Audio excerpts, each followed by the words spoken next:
What lessons does one learn from the sorrows and joys of the Blessed Mother's life? Again, I think I've been hinting at this all along here. The lesson is that we must be really detached from our own sorrows and joys. I say detached. It's not quite that simple, but truly indifferent to whether God sends us sorrows or joys, and to realize that this life is a mixture of both of them, and we must not seek to avoid one and embrace only the other, because they come hand in hand. There is no true joy without the sorrows. There's no true sorrow without true joy.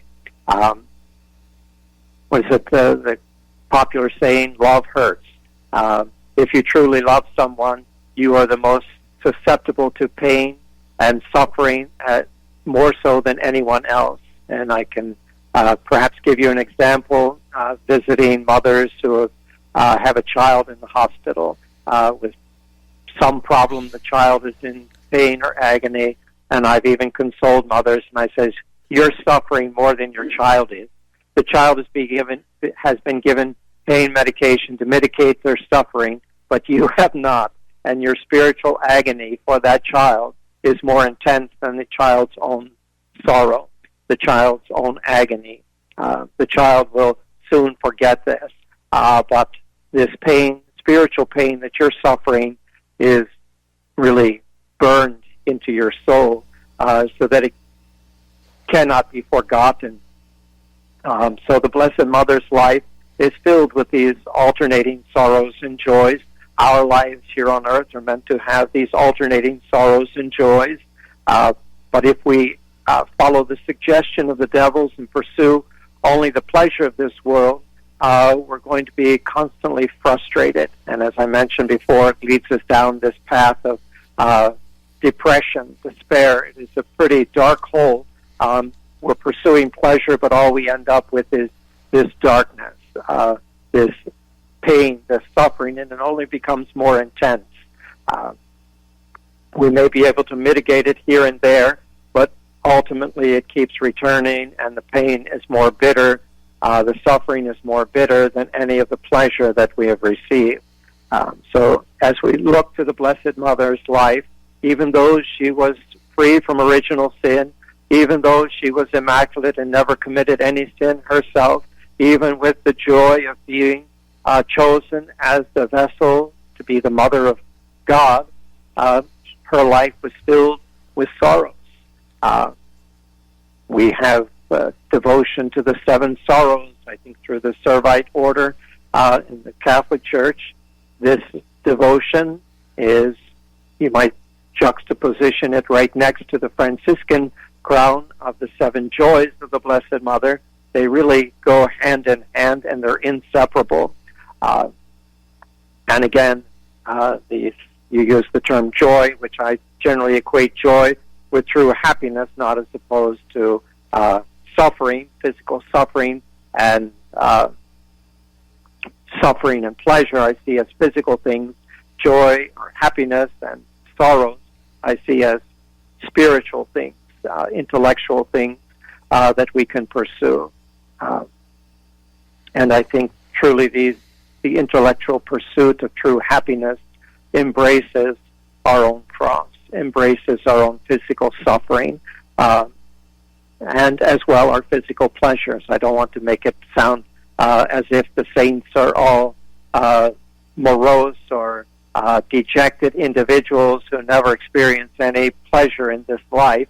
On the contrary, I think the saints experience pleasure more intently, more intensely, I guess, than many people in this world, because pleasure or happiness.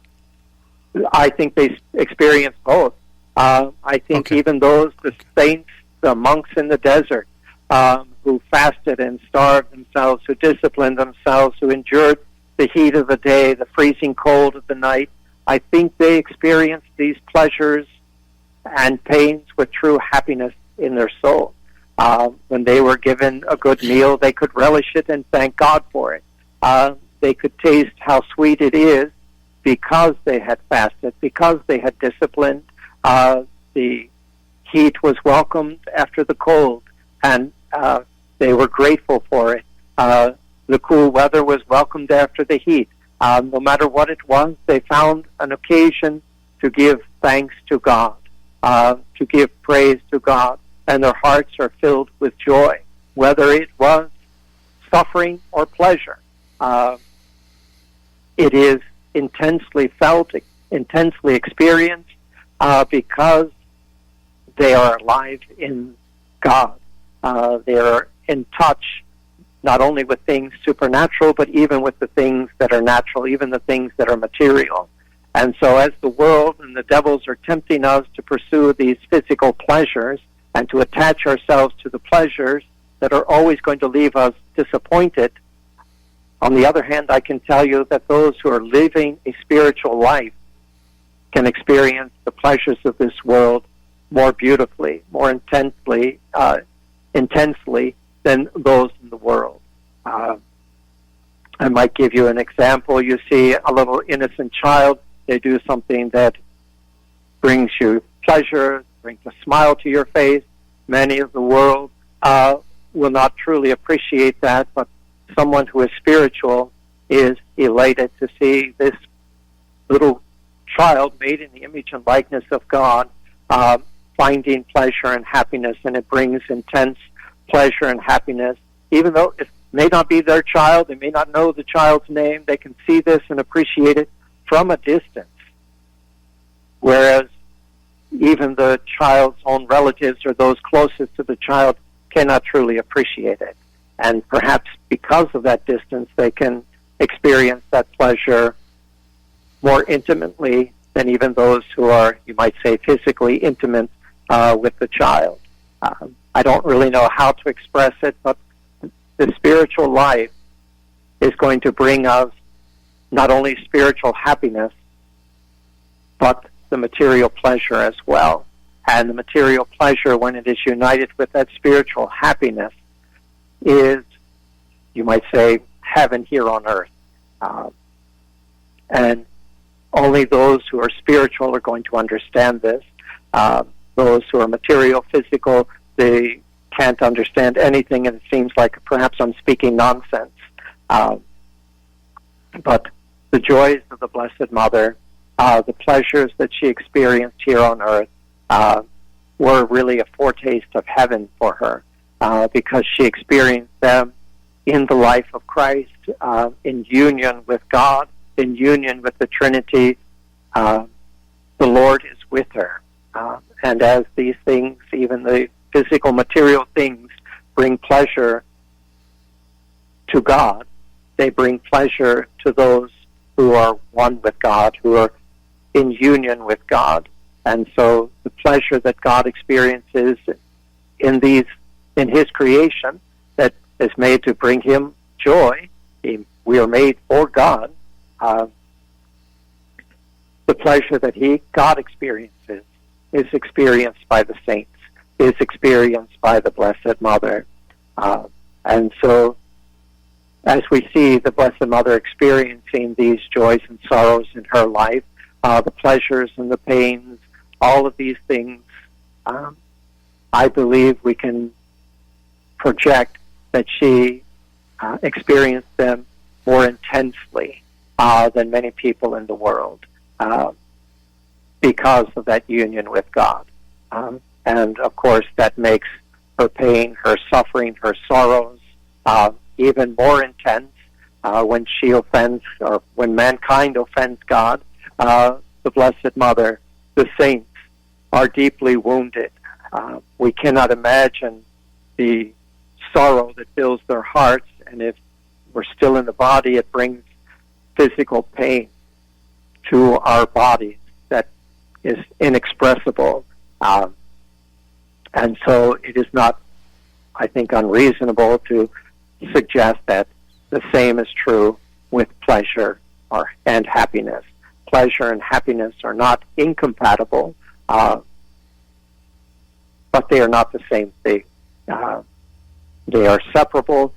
We can have one without the other, but in heaven, we want to unite both of them, because we, in heaven, at least after the general resurrection, we will be in heaven, body and soul, and we will experience both the joy, pleasure and joy, or pleasure and happiness, the physical and the supernatural, the spiritual, more intently, because now they are, feeding one another. They are perfect, if you will.